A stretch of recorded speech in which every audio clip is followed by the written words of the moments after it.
Energía, combustibles y más, para orientar a toda la sociedad. Energía, combustibles y más, aquí estamos para decir la verdad. Muy buenas noches a todos los radioescuchas que nos acompañan cada semana, como todos los martes, aquí en su programa Energía, Combustibles y Más. Le trae toda la vanguardia, toda la actualidad en los temas relacionados a combustibles y energía. Tópicos que son de tanta valía, principalmente para el consumidor, pero también para el industrial, para el productivo y para el público en general. Para el público de interés. Quiero saludar aquí a mi compañero José Colón, que me acompaña en cabina. Buenas noches a todos los radioescuchas. Quien les habla, Ignacio Matos.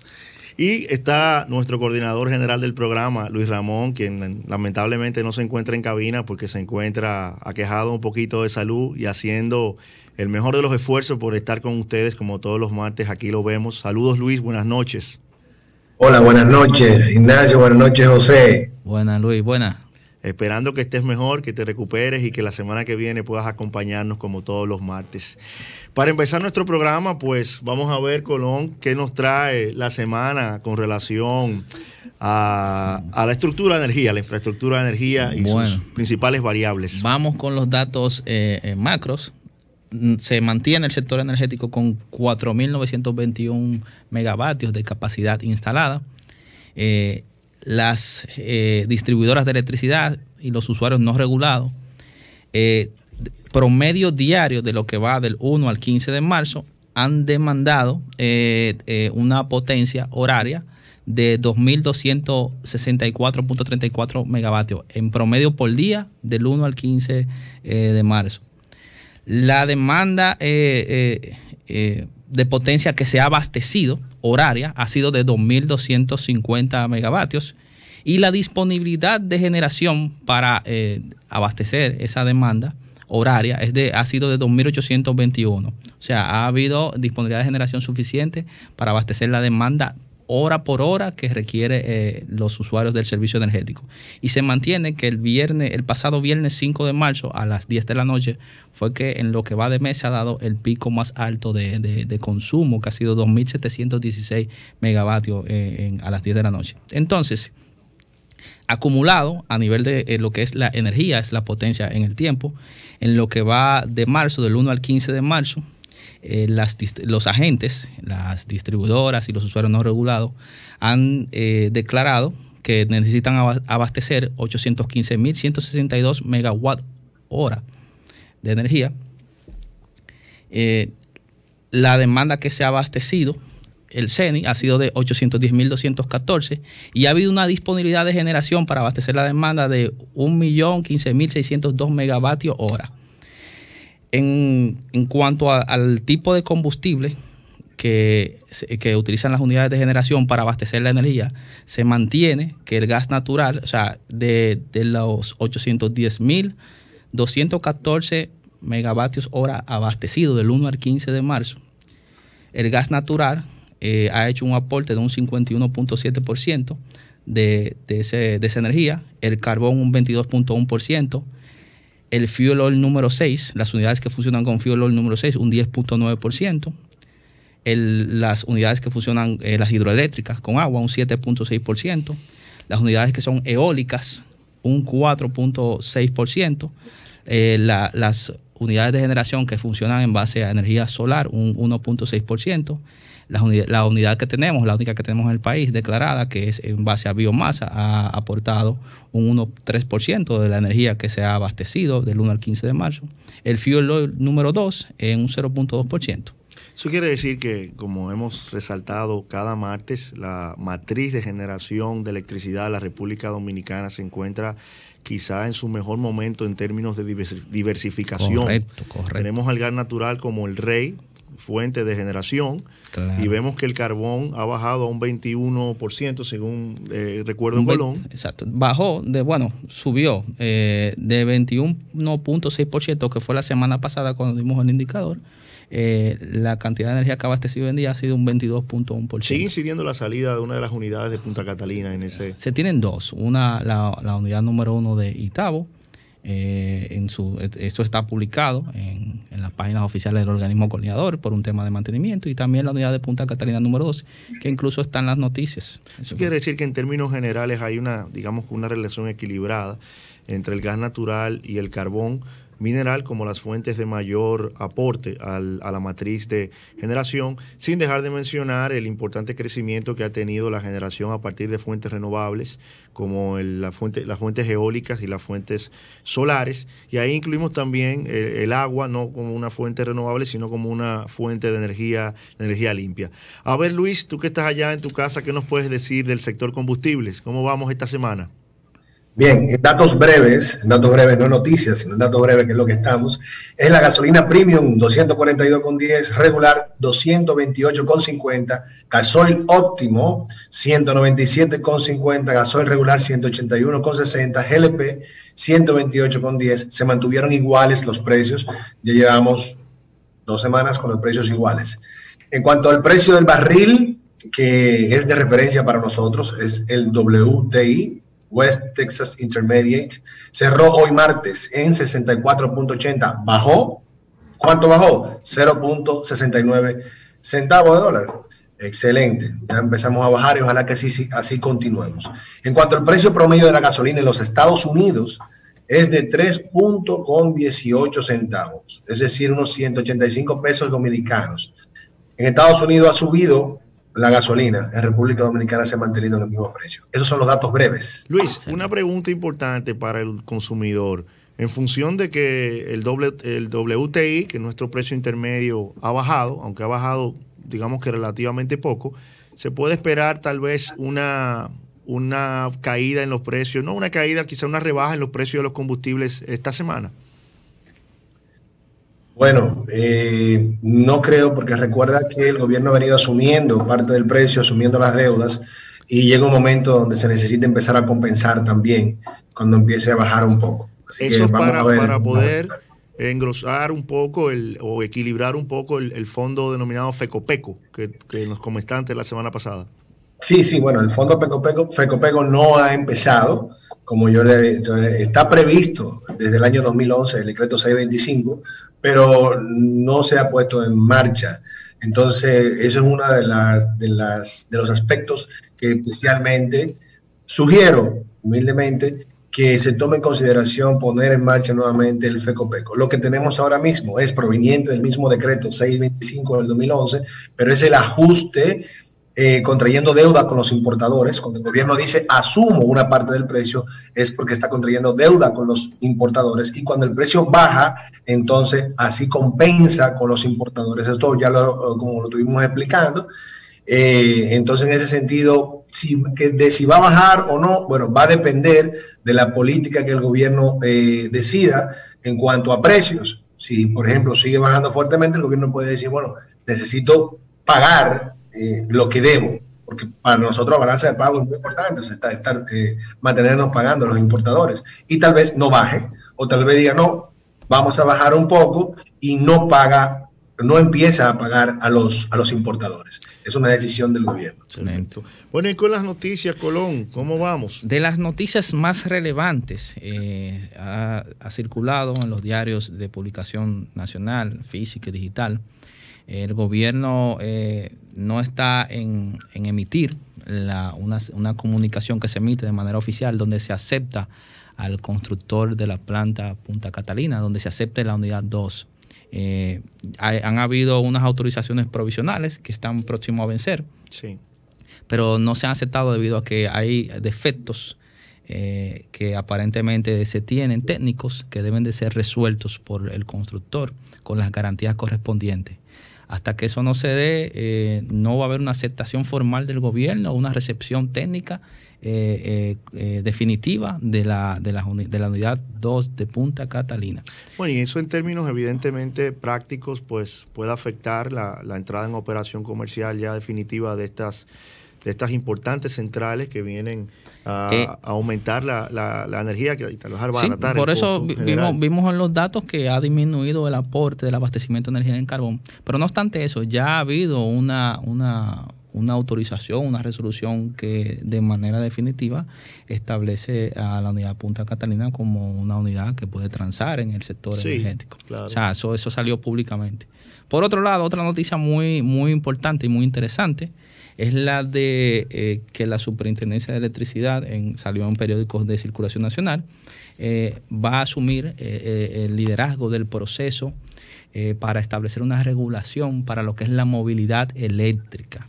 Ya habíamos hablado aquí en datos anteriores, la movilidad eléctrica es un hecho, es parte de los objetivos de desarrollo sostenible, es el futuro.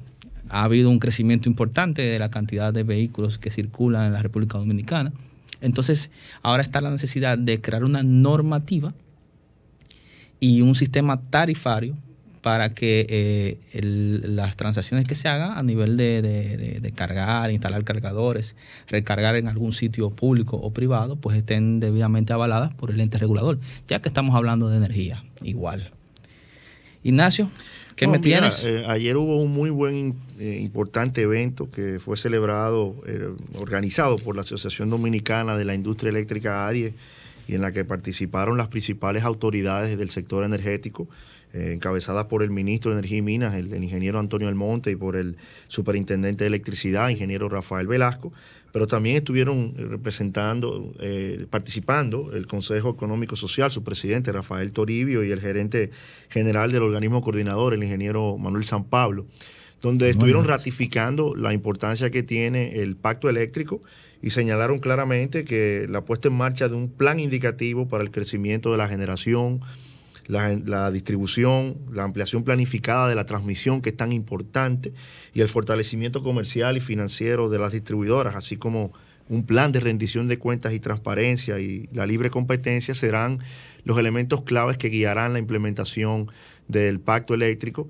que, como bien ustedes saben, porque lo hemos mencionado acá en programas anteriores, aunque fue suscrito a finales del mes pasado, en numerosas organizaciones de la sociedad civil pertenecientes a órganos sindicales y laborales y académicos, pues se han quejado, han entablado formalmente una acción de amparo ante el Tribunal Superior Administrativo, que precisamente se conoce mañana su segunda audiencia, la cual la primera fue aplazada debido a que estos organismos pues solicitaron la intervención forzosa precisamente de funcionarios que hemos estado señalando el día de hoy como participantes del evento que se celebró ayer. Entiéndase, el ministro de Energía y Minas, el ministro de la Presidencia como líder del Consejo Económico y Social, según el decreto que lo configura, así como también otros importantes funcionarios que han tomado participación en cuanto a la suscripción del pacto. Ya veremos mañana qué sucede en la audiencia y les estaremos informando sobre la misma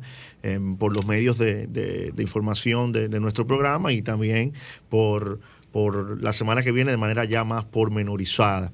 ¿Y qué otra noticia? Me avisan que tenemos que hacer una pausa. Vamos a seguir conversando sobre las noticias más importantes antes de introducir nuestro tema central del día de hoy. La tarifa. La tarifa eléctrica, para todos aquellos que tengan interés en conocer la manera en que se genera y cómo le aplica a algo que usualmente nos suscita suspicacia y que nos suscita picazón todos los meses, pues es el tema de la semana. Venimos después de la pausa. Muy buenas noches, queridos Radio Escucha. Estamos de vuelta en nuestro programa Energía, Combustibles y Más. Ignacio, entonces, ¿qué nos falta de noticias Mira, antes de entrar a una noticia muy importante que Luis tiene que ofrecernos relacionada al tema de los combustibles, queremos señalar que el Comité Nacional para la Lucha para el Cambio Climático anunció que un estudio de la Universidad de Duke confirmó que se ha generado una especie de contaminación a raíz de la emisión de cenizas de la central Punta Catalina, y que este es un documento que ellos pretenden incluso hacer valer en el marco del recurso, la acción de amparo que tienen entablada ante el Tribunal Superior Administrativo, lo que viene quizá a complicar un poco más el tema. Recordamos que desde el año 2019, cuando el pacto fue suspendido, precisamente uno de los puntos disidentes que estos organismos establecieron en su momento era el hecho de que Punta Catalina, como tal, no había sido parte del pacto eléctrico, y por ende ellos se rehusaron a firmar y ahora mantienen su posición e inclusive la han judicializado. lamentablemente ya veremos el curso que puede tomar este proceso y qué tanto puede impactar estas conclusiones que emite la Universidad de Duke, una entidad académica de tanto respeto a nivel internacional. Reconocida totalmente. Es interesante escuchar la noticia. Yo sigo diciendo que ahí tenemos otras unidades que funcionan a carbón, como son la generadora Itao, que son unidades que están instaladas desde el año 82, Barahona Carbón. De alguna forma u otra, en mi experiencia de trabajo, cuando estuve por allá, en el año 2000, 2003, por ahí, ya existía todo un proceso de reutilización de las cenizas del carbón para fines de comercializar a nivel de las cementeras, para elaborar un cemento más económico. O sea que ya existe la experiencia local de qué hacer con esos desechos de carbón. También es bueno que se tome en cuenta, si ese estudio que ha salido, que se tome en cuenta a nivel de medio ambiente, entonces, y de los mismos que administran la planta, pues hacer las gestiones técnicas correspondientes para tratar de mitigar los efectos que eso genera. No deja de ser un tema que suscita mucho debate, porque precisamente uno de los componentes que se ha utilizado para defender la central termoeléctrica Punta Catalina. El control del medio ambiental. Exactamente, precisamente, y el costo que ha tenido esa central ha sido las tecnologías avanzadas que tiene en mitigación de sus efectos ambientales. Por lo tanto, este estudio viene tal vez a rivalizar un poco con esas conclusiones. Sería bueno ver hasta qué punto los defensores de la central, de la manera en que se hizo, pues puedan presentar su contestación del lugar en cuanto a lo que se ha mencionado. Luis, a ver, tenías una noticia muy importante que querías comentarnos sobre el sector de combustibles. Así es sobre el fideicomiso de gas natural llamado MásGas, que procura la masificación del gas natural vehicular. Esto fue una noticia que salió hace poco y fue el inicio de este fideicomiso. Entonces, para que la gente lo comprenda, es bueno explicarlo un poco, porque incluso la noticia no desglosó de qué trataba. ¿Qué busca este fideicomiso? Busca apoyar tres partes, eso es lo primero. Lo primero es el mantenimiento de los kits de gas natural. Lo segundo es convertir nuevos vehículos a gas natural. Y lo tercero es administrar el margen SICOEX, que es el sistema de control de expendio. Puedo explicarlo los tres, pero previamente, de manera preliminar, es importante decir de dónde sale el dinero para este fideicomiso. Bien, sale de componentes del precio de gas natural, que se denominan, primero, son dos márgenes, de dos márgenes sale. El primero, que es margen de desarrollo de gas natural vehicular, 2 pesos por metro cúbico, van a un fondo para esto, para el desarrollo del gas natural vehicular. Y lo otro, margen del SICOEX, que es 0.36 centavos por metro cúbico. El SICOEX es el sistema de control de expendio. Entonces tenemos dos fondos que vienen de dos márgenes. Esto fue creado en el 2007. Sin embargo, los fondos empezaron a inyectársele dinero en el 2009, el del SICOEX, y en el 2017, el del desarrollo del gas natural vehicular. Pero sucede que el del SICOEX, ese dinero se utilizó para otras necesidades y ese fondo no lo tenemos. Sin embargo, el fondo para el desarrollo del gas natural vehicular, es decir, que 2 pesos por metro cúbico, ese sí, desde el 2017, se ha ido conformando. Entonces ahí sí hay un fondo que va a pasar al fideicomiso. Entonces, dentro de los tres objetivos, ¿qué va a hacer el fideicomiso con este dinero? Bien, en cuanto al mantenimiento de los kits de gas, los kits de gas natural necesitan una inspección en el kit, en la parte de combustión en el motor, anualmente, y otra cada 5 años en el cilindro. Entonces, para empezar, se va a apoyar económicamente estas verificaciones de idoneidad de los vehículos para que empiecen a funcionar, o sea, en los talleres, sin apagar esto. Ahí se va a utilizar parte de estos fondos. Entre lo que tiene que ver con el segundo objetivo, que es convertir nuevos vehículos, entonces, este fondo que sale, repito, del margen del desarrollo de gas natural vehicular, 2 pesos por metro cúbico, viene a fungir como una garantía para los bancos, una garantía para los bancos. ¿Para qué? Porque los bancos van a financiar los kits a los usuarios que van a pagar con el consumo principalmente. Cada vez que vayan pues a abastecerse de gas natural, van a ir repagando su kit, pero la garantía de los bancos va a ser precisamente a salir de este fondo. Entonces, lo otro es para administrar el SICOEX, que tiene su fondo propio, repito, que es de 0.36 centavos por metro cúbico. Entonces, este fondo del SICOEX va a ser para el programa de chips. Entonces, este chip es algo que se ha mencionado mucho, es multifuncional. Primero, ¿por qué? Porque dice si el equipo que tiene el vehículo está apto para poder ser abastecido. Si lo está, se le abastece, y si no lo está, no se hace. Tiene un recorrido de información del taller donde fue instalado, el tiempo que tiene de verificación y, en fin, si está al día en la parte técnica. Eso es una parte del chip, pero lo otro es también que funciona para el manejo del repago del financiamiento de los mismos chips, en beneficio pues, de todos, del mismo consumidor propietario del vehículo, de los propietarios de estaciones, de las entidades financieras y del gobierno. Entonces, tenemos esta entrada de este fideicomiso muy interesante, prevista, repito, desde el 2007 para entrar en vigor estos fondos, y es ahora pues cuando se le va a dar funcionalidad a esto. Luis, mira, brevemente, antes de irnos a la pausa, quería saber tu criterio respecto de lo planteado ayer rápidamente por la vicepresidenta de la Asociación de Industria de la República Dominicana, la licenciada Circe Almanzar, respecto de digamos que una preocupación que tiene de una eventual eliminación del subsidio a los generadores, el subsidio de combustible a los generadores de electricidad, lo que ella ve como una potencial causa para el incremento del déficit que tienen las empresas distribuidoras de electricidad por el impacto que eso podría tener en la tarifa indexada. Claro. Bueno, realmente este es un tema, Ignacio, como lo podemos ver. ¿Estoy?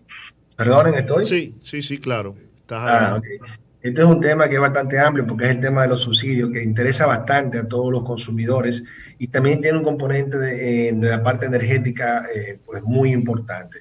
Entiendo que debemos agotar, desarrollarlo como un tema completo para que no se queden dudas al respecto. Hay posiciones a favor, posiciones en contra, y creo que de todo eso podemos desarrollarlo, pues, un programa que se desarrolle ese tema en específico. Completamente. Lo que sí sabemos es que al consumidor, cuando le hablan de cualquier tipo de incremento, más en una situación como la que nos encontramos ahora, pues siempre va a preferir la posición que ha esgrimido la licenciada Almanzar.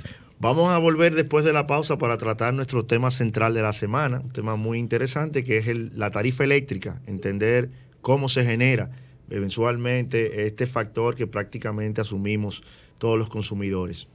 Volvemos después de la pausa. Consumidores, de actores comerciales para informarle todo.